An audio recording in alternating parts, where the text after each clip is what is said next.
Welcome back everyone to the second part of this series, Study Smart. I'm your host Clara Tong. I tutor math online to students ages 11 and up. And by the way, I also help out with high school chemistry. Thought I would mention that since this series is all about mastering math and science. If you need more information about me, please check out my website, claratong.com. Let's get started with the video.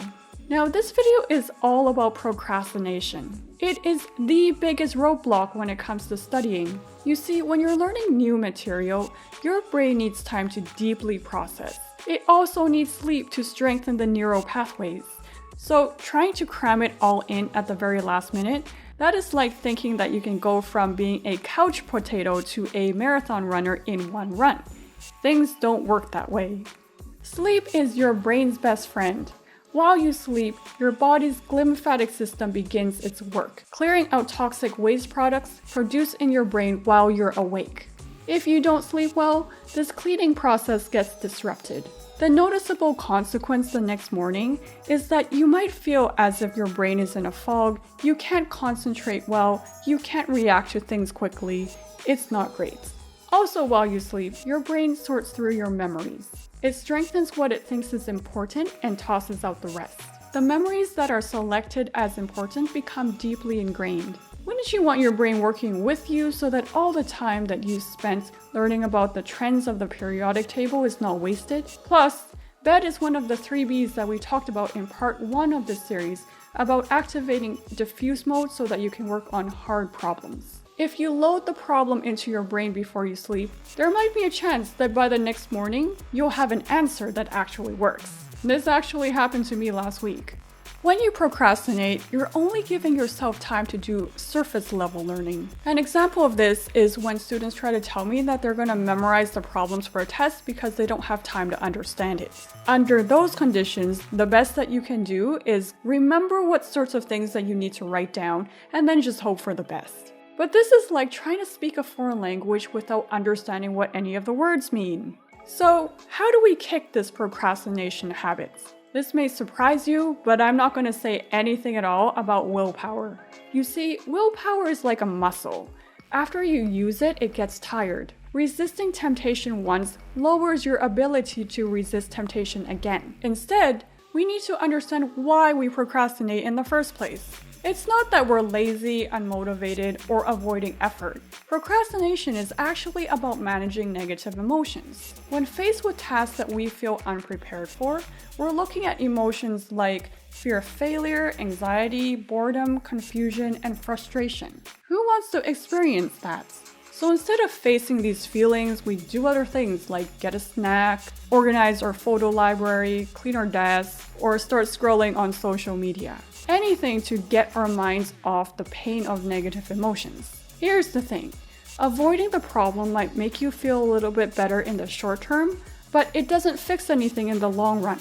Sure, some students look like they can just cram the night before, and this might work for a while, but school is going to get harder one day, and if you don't have the proper study skills to fall back on, it's not a situation that you want to be in. You're going to have to do a little bit of digging into your own behavioral patterns to understand what triggers you to procrastinate. These cues are often associated with a certain time and place, emotional state, people around you, or other distractions. That's why it's a good idea to always study in the same quiet place at the same time. When you're in that place at the usual time, you're cued to start studying. Now, I don't do this, but I know a lot of people who go to coffee shops to do work. I guess that makes sense because you can come to know the smells and the sounds of a coffee shop as the environment in which you do work. Now, for all my math phobes out there, I get it. Math anxiety is real, and the negative feelings around doing math are not a joke. Now, if you have a clinical level of math anxiety, I am not minimizing the overwhelming feelings that you feel when you look at a math problem. But for the rest of you, it is not the actual math that causes you pain, it's the anticipation of math that has you all worked up. Once you begin and start to make progress on your homework or on your studying, then your stress level will go back down. So now that you know that you can beat procrastination by, starting the actual task that you're procrastinating on, we can talk about how you should actually allocate your time. Have you heard of the Pomodoro Technique? The Pomodoro Technique is a time management technique created by an Italian called Francesco Cirillo. Here is a simple explanation of how to do it. Decide on a task to work on. Be sure to focus on the process, not the product. So you can say that for the first round of Pomodoro, you're going to spend 25 minutes quizzing yourself on the path that food takes to go through your digestive system. Or you're going to do questions on polynomial division. You're not going to say things like, I'm going to complete half of my assignment on the digestive system, or I'm going to master polynomial division in 25 minutes. Because if you don't succeed at the end of the first Pomodoro, you're going to feel frustrated. Set a timer for 25 minutes. 25 minutes starting now. This 25-minute time interval is called 1 Pomodoro. Pomodoro means tomato in Italian. The guy who invented this used a tomato timer.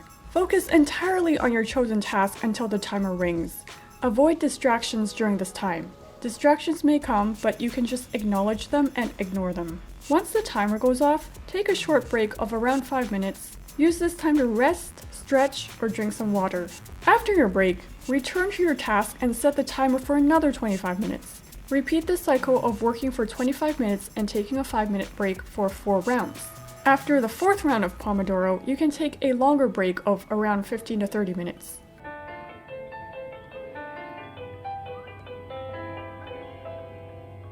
Repeat this process as necessary to progress through your tasks. I have something to confess. I struggle with procrastination too. In running this tutoring business, there are a number of tasks that I don't want to do. Just thinking about them brings me pain. I decided to give the Pomodoro technique a try because, well, even I can focus for 25 minutes. I was really amazed by how much I could accomplish in such a short time frame. That is, as long as I don't get distracted by my phone. When you can check off a big scary task off your to-do list, it feels amazing. Now, I don't always do it as 25-minute time blocks, and I rarely ever do 4 Pomodoros in a row. It kind of depends on what other things I need to do during the day and how much mental capacity I have. You can customize it to however it works for you. The point is to have blocks of uninterrupted focused time. I know that there are people out there who think that they are great at multitasking, but actually multitasking is not something that humans can do. We don't multitask, the only thing we do is switch tasks very quickly. And each time you switch tasks, your overall productivity suffers. I just found something really interesting. I've been reading a new book called The 5 Resets by Dr. Aditi Nagarkar.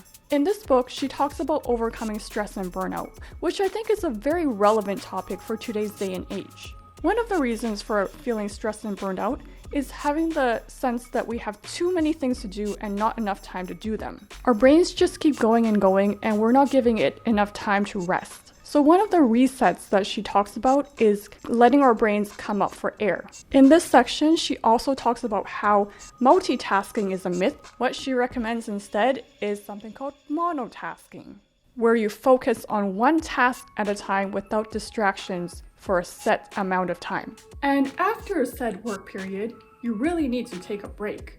And then she goes straight into the Pomodoro technique. Isn't that interesting? All the books that I'm reading agree with each other. In the next video, I'm going to be talking about what you should actually be doing while you study and also what you should not be doing. If you've enjoyed this video, please give it a like and subscribe to my channel for more content. Stay tuned and I will see you in the next video.